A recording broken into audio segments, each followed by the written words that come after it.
तो भगवान बोले अच्छा ला पड़े हो तो एक काम कर लो। बोले क्या?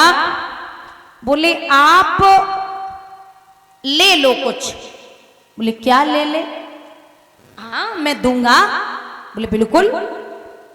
बोले आपके 9 पुत्र हैं और 10वां पुत्र आपकी पत्नी के उदर में है, तुम हमारे कहने से उसका नाम नारायण रख लेना।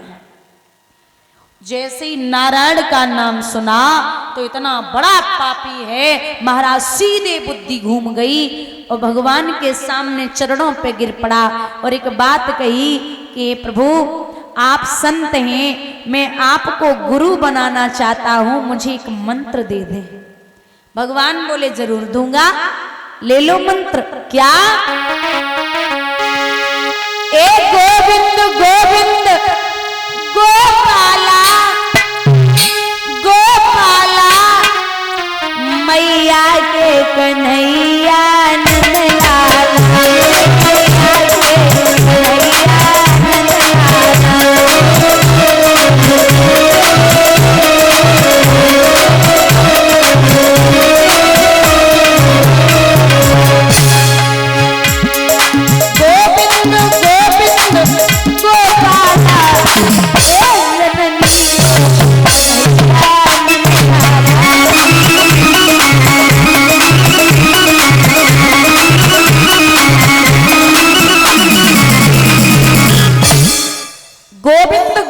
गोपाला और मैया के कन्हैया नंदलाला, ये मंत्र दिया।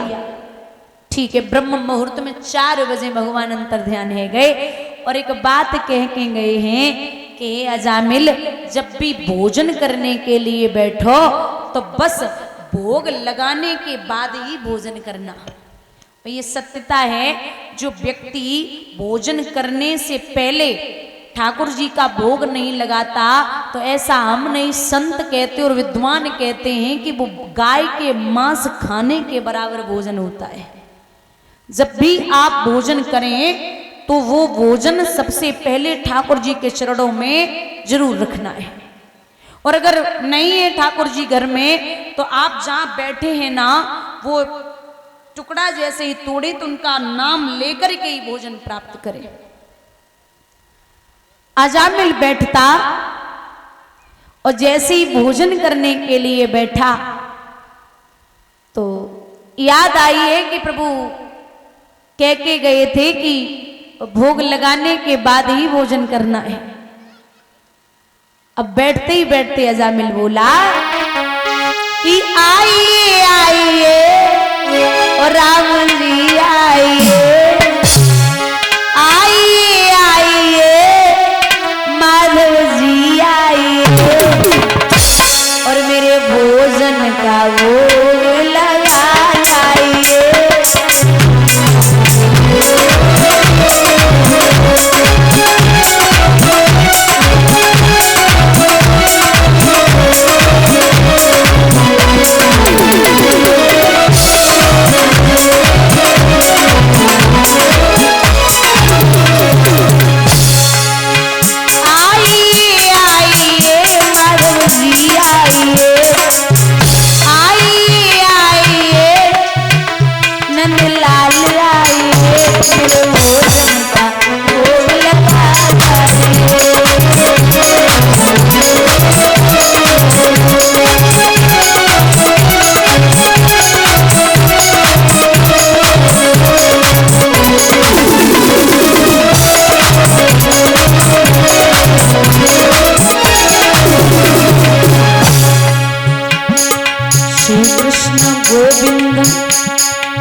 हल उठाया भोजन करने के बाद और हल उठा कर के चला।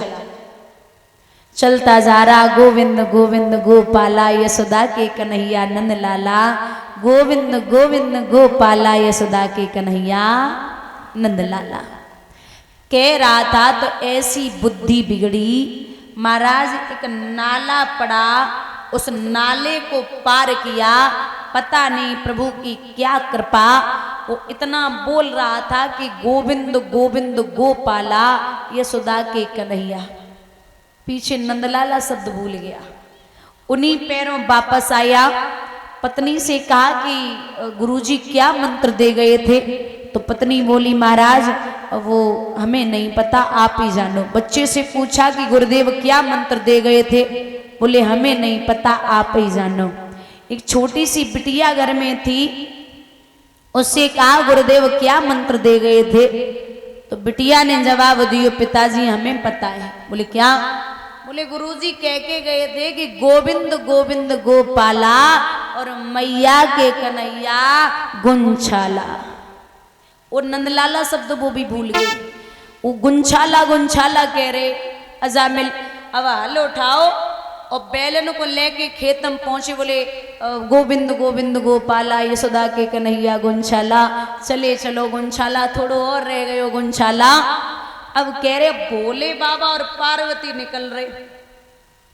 तो पार्वती बड़ी संशय वाली थी, बोले महाराज ये किसका नाम ले रहा है? बोले ये भोले बाबा बोले अब इनको क्या बता, बोले ये मेरा नाम ले रहा है।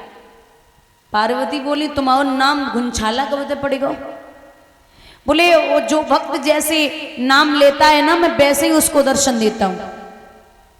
अरे बोले अच्छा? बोले हाँ समझ लो बाजार एक लगता है, उसके रास्ते अनेक होते हैं, आप कहीं से भी जा सकते हो। तो जैसे भगवान एक है उसके नाम अनेक हैं, तो मेरा नाम गुंछाला है। पार्वती बोली झूठ बोल रहे हो।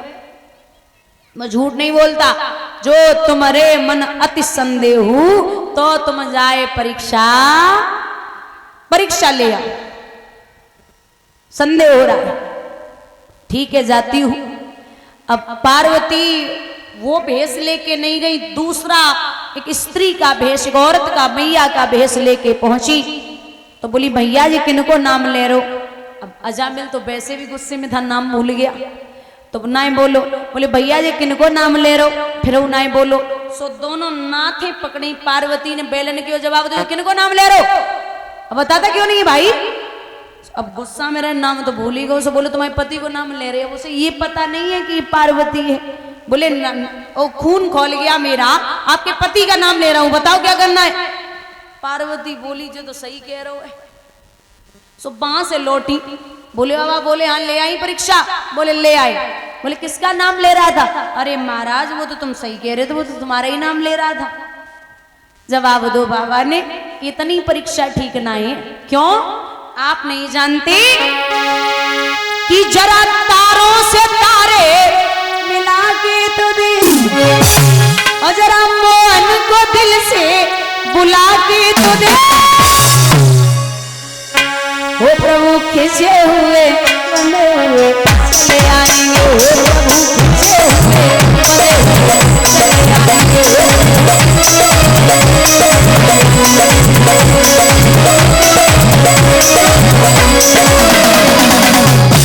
भैया पाया धन्ना ने पत्थर को प्रभु मान कर,